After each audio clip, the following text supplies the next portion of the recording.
fourth question, what strategy did you develop to overcome this core wound, to make sure that this core wound is never happening again, or ideally even to make sure the opposite is happening? What strategy did you develop? So for instance, in my case, I developed a helper syndrome. I developed a people pleaser attitude. I thought, if I want to be loved, I have to give first. First I have to give, and only then I will be able to receive. Other people are saying, okay, I'm not good enough, I have to be successful, and they try to prove this in business, in sports, in politics, you name it, and or to find someone just in order to prove I am good enough, I am lovable enough. 30 seconds for yourself. What strategy did you develop?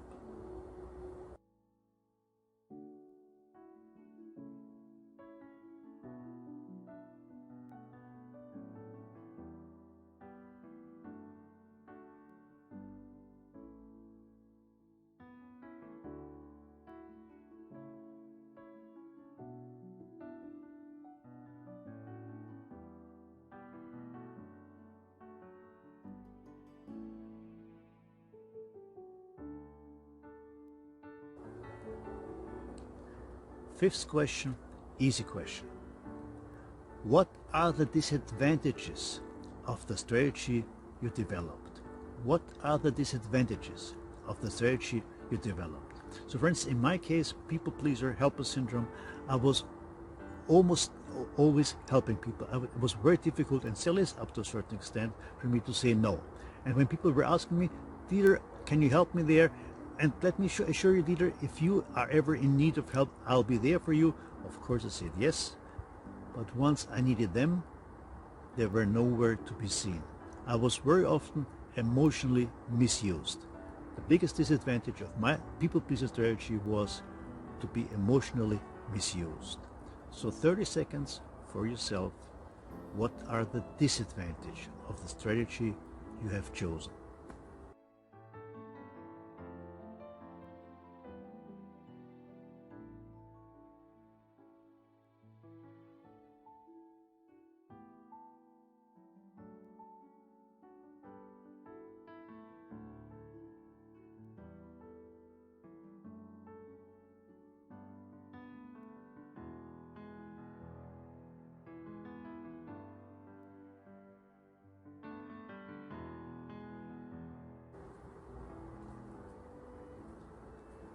Last question, unusual question. So this is why I would suggest, once you hear the question, not to immediately start thinking about the answer, but to wait until I give you some examples. Because the question is, what are the upsides of your strategy? What did you learn? What did you develop? What are you able to do you would not be able to do nowadays, you would not have developed if it would not have been for the core wound? What are the upsides of the strategy? And again, let me give you an example. My mother had this system. Every Wednesday evening she was inviting some friends to discuss about psychology and philosophy. And at the age of 10 approximately, I started to help her to prepare the table. Not because I was interested in psychology, philosophy at this age, but rather because I was hoping she would say, "Oh, how helpful you are, you're a good boy, I love you." At the age of 11, 12, I started to participate in these conversations on Wednesday evening. At the age of 14, 15, I started to really actively contribute in these conversations.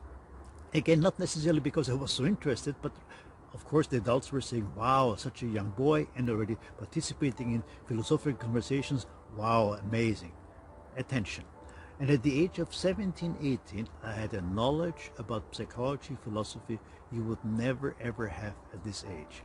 But it was mainly, or only actually, due to my need to get attention from others. Every coin got two sides. I have a client, for instance, her father was a diplomat. Her core wound was that every 2 or 3 years they were moving from one place to the other. She made friends in kindergarten, after 2 years a different city. Primary school, new friends, after 2 years another city. She really felt unrooted. But nowadays she is speaking 5 languages fluently. every coin got two sides.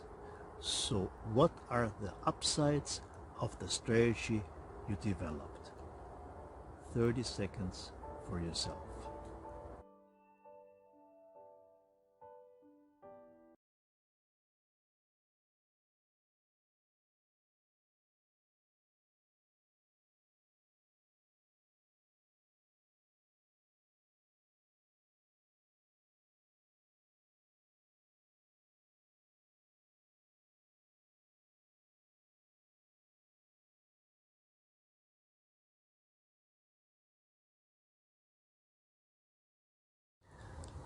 So what is the most important insight for you from this exercise? What is your takeaway? Feel free to share it below. Looking forward to see you again.